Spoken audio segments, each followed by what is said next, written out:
Doctor Shahrukh ये मेरे साथ थे, यहाँ पे ही मेरे साथ काम करते थे, हम लोग जो है कलीग थे। डॉक्टर शाहरुख का ताल्लुक़ जो है अमरावती से है, बाबंदा के रहने वाले थे और इकरा कॉलेज में जो है जलगांव में हम लोग ने पढ़ाई हासिल की है। वो मेरे जूनियर थे। 2009 की बैच में मैं था और वो 2010 की बैच में उनका एडमिशन हुआ। वो मेरे साथ ही थे, हम लोग साथ में ही मतलब पढ़ाई की है हम लोगों ने। उसके बाद में 2014 में मेरा कंप्लीशन हो गया। 2014 में मैं भिवंडी आ गया। 2016 में मेरा सिटी हॉस्पिटल चालू हो गया। 2017 के लगभग जो है शाहरुख भिवंडी में मुंतकिल हुए अपनी फैमिली को लेके। वो पास आउट 2015 के लगभग में हो चुके थे। 2017 के लगभग वो भिवंडी मुंतकिल हुए पूरी फैमिली के साथ। और फिर उन्होंने जो है मतलब दोस्त था, भाई जैसा था, तो उन्होंने मुझको बोला कि भाई मैं भिवंडी का नहीं हूँ, यहाँ पर कोई जॉब वगैरह होगी तो आप मुझको बताना। तो फिर हम लोग ने क्या किया कि मैंने ही जो है शाहरुख को ये ऑफ़र किया कि शाहरुख तो मेरे साथ ज्वाइन हो जा, हॉस्पिटल में ज्वाइन हो जा। तो उसने जो है रेडी हो गया। वो बहुत एकदम नरम मिजाज और बहुत ही अच्छा था बंदा, छोटे भाई जैसा मेरे साथ में रहता था और मुझको अपना बड़ा भाई ही मानता था। वो समझना एक अलग होता है, मानना एक अलग होता है, तो वो मुझको मान कर ही चलता था। बहुत अच्छे से खिदमत अंजाम देता था, पेशेंट को केयर करना। अल्हम्दुलिल्लाह हमारे हॉस्पिटल की एक ख़ास खूबी ये है कि यहाँ के जो डॉक्टर्स हो या यहाँ के स्टाफ हो, अल्हम्दुलिल्लाह सारे लोग जो है पेशेंट के ऊपर बहुत ज़्यादा बखूबी ध्यान देते हैं सारी चीज़। वो भी ऐसा ही था, बहुत ही सीधा साधा नेक दिल इंसान था, शरीफ इंसान था। पेशेंट के ऊपर ध्यान देना, सारी चीज़ें देना, उसके बाद में सब चीज़ों के इन्फॉर्म करना, सारी चीज़ों को काम किया करता था। ये हो गई उसकी पर्सनल लाइफ के ताल्लुक़ से। अपनी ड्यूटी दिन रात किया करता था, सब कुछ करता था। जब से लॉकडाउन लगा है, अभी जो कोरोना की महामारी हुई है मार्च से, 19 मार्च से लगभग लॉकडाउन लगा है।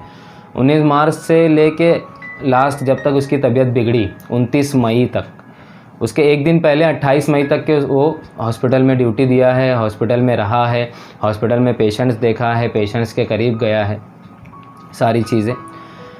29 तारीख को उसकी तबीयत अचानक से बिगड़ जाती है, उसकी सांस लेने में तकलीफ़ होने लगती है। तो उसको जुपिटर हॉस्पिटल में शिफ्ट किया जाता है।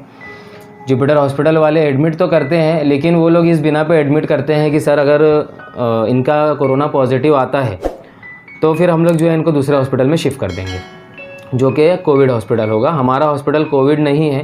फिर उसके बाद ये होता है कि हम लोग बोलते हैं ठीक है आप एडमिट करो, ट्रीटमेंट शुरू करो। उसके बाद में जो है अपन उसको अगर रिपोर्ट निगेटिव आती है तो आप लोग करना ट्रीटमेंट, और अगर पॉजिटिव आता है तो हम लोग कोविड हॉस्पिटल में शिफ्ट कर देंगे। उसके बाद ये हुआ कि 31 मई को जो है उसकी रिपोर्ट पॉजिटिव आ गई।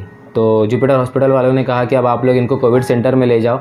अगर आप लोग गवर्नमेंट जाना चाहते हैं तो गवर्नमेंट सेंटर लेके जाओ, और अगर प्राइवेट जाना चाहते हैं तो प्राइवेट सेंटर लेके जाओ। तो घोड़बंदर रोड पे एक हॉस्पिटल है, वेदांत हॉस्पिटल, जहाँ पर कई सारे हम लोग जो है पेशेंट शिफ्ट भी करते हैं। कई सारे पेशेंट लोग को वहाँ से फ़ायदा होता है तो हम लोग शिफ्ट भी करते हैं। तो वहाँ पर हम लोग ने सबसे पहले कांटेक्ट किया, क्योंकि वहाँ पे हमारी पहचान भी है, वहाँ पे हमारे सब लोग पहचानते भी हैं और वो कोविड हॉस्पिटल है। तो वहाँ पे हम लोगों ने सबसे पहले कांटेक्ट किया और ये पूछा कि भाई आपके पास बेड खाली है? तो हमारे शाहरुख को जो है कोरोना पॉजिटिव आ गया है और जुपिटर हॉस्पिटल से वो नज़दीक भी है, तो हम लोग जो है उसको शिफ्ट करना चाहते हैं। तो वहाँ से हमको रिफ्यूज़ कर दिया गया, ये कह के कि शाहरुख सर जो है भिवंडी के हैं और जो हमारा जुपिटर जो वेदांत हॉस्पिटल है, वेदांत हॉस्पिटल को टीएमसी थाना म्यूनसिपल कॉरपोरेशन ने हायर किया है और भिवंडी के पेशेंट जो है अलाउड नहीं है। ये सबसे बड़ी चीज़, एक डॉक्टर जो तुम्हारी फील्ड का है और तुम्हारे पास बहुत सारे पेशेंट उसने रिफ़र किए हैं, बहुत सारे पेशेंट भेजे हैं, तुम उनको रिफ्यूज़ कर देते हो ये कह के कि हम आपके पेशेंट को नहीं ले सकते। फिर उसके बाद में ऐसा हुआ कि हम लोगों ने हॉरिजन प्राइम करके एक हॉस्पिटल है वही घोड़बंदर रोड पे ही, वहाँ पे शाहरुख को एडमिट किया 31 तारीख की रात को। डेली उससे बात होती थी, वहाँ पे उसका मोबाइल भी उसको अलाउड कर दिया गया था, वीडियो कॉलिंग्स पे बात होती थी। वो अपनी फैमिली से भी बात करता था, हम लोगों से भी बात करता था, वीडियो कॉलिंग पे भी बात करता था।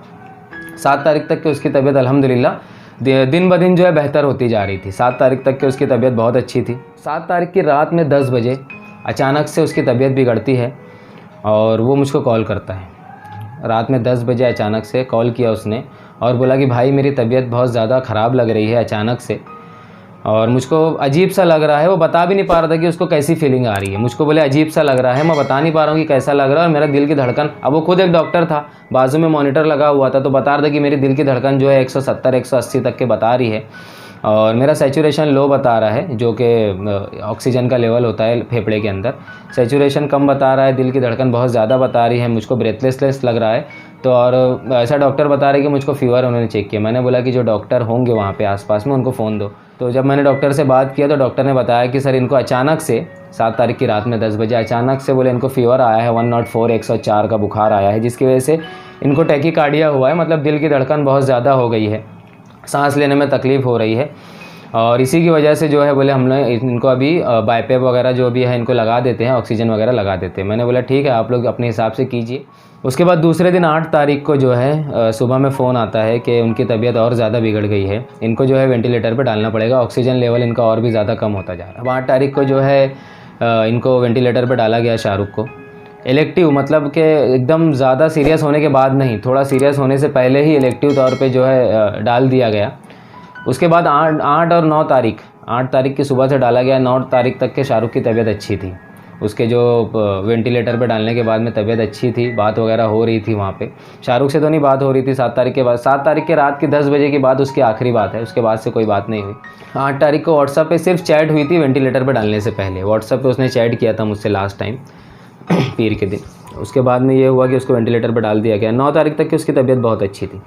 10 तारीख की सुबह में जो है वहाँ से डॉक्टर्स का फ़ोन आता है कि शाहरुख की तबीयत बिगड़ गई है, उनका जो है बीपी कम हो गया है, सांस की तकलीफ़ ज़्यादा बढ़ रही है, वेंटिलेटर पे भी उनका सैचुरेशन जो है वो नॉर्मल नहीं रह रहा है, ऑक्सीजन की रिक्वायरमेंट बहुत ज़्यादा है। बीपी को बढ़ाने के लिए एक इंजेक्शन इस्तेमाल होता है जिसको नॉर एड्रीनलिन कहते हैं, वो 24 पे चल रहा है। इनकी तबीयत अच्छी खासी ख़राब हो चुकी है। तक कि उसकी तबीयत ठीक थी। 10 तारीख को अचानक से हॉस्पिटल से फ़ोन आता है कि उसकी तबीयत ज़्यादा बिगड़ गई है और तबीयत ज़्यादा बिगड़ गई है। नॉर एड्रीनलिन जो बीपी बढ़ाने का इंजेक्शन होता है उसका बीपी कम हो गया था, तो 24 पे चल रहा था, 24 ml पर आवर पे। शाम तक की तबीयत वैसे ही चलती रही, आउटपुट कम हो गया, एक्यूट किडनी इंजरी हो गई उसको, आउटपुट उसका बंद हो गया। और फिर 10 तारीख की रात में 12 बजे के बाद जब 11 तारीख लगी तो 12:30 बजे फ़ोन आया कि आपका पेशेंट एक्सपायर हो गया है। तो हम लोग को एकदम शौक़ लग गया कि जवान बच्चा और पैसा लगाने के बाद, इतना ज़्यादा पैसा लगाने के बाद भी और पूरी कोशिश करने के बाद भी जो वहाँ के डॉक्टर्स ने कहा, हम लोग ने सब किया। उन्होंने इंजेक्शन लाने के लिए कहा, सब कुछ करने जो करने के लिए कहा हम लोगों ने सब किया, लेकिन अफसोस के अल्लाह को कुछ और मंजूर था, तो हम लोग वो बच नहीं पाया शाहरुख, और अल्लाह ताला ने उनको ज़िंदगी को जो है ख़त्म कर दिया। अल्लाह से कोई शिकायत तो नहीं है, लेकिन ये है कि एक जवान बच्चा था, डॉक्टर था, अपनी ज़िंदगी जो है पेशेंट के लिए वक्फ करता रहा जब तक कि उसकी तबीयत नहीं बिगड़ी, जब उसके एक दिन पहले तक के वो काम करता रहा।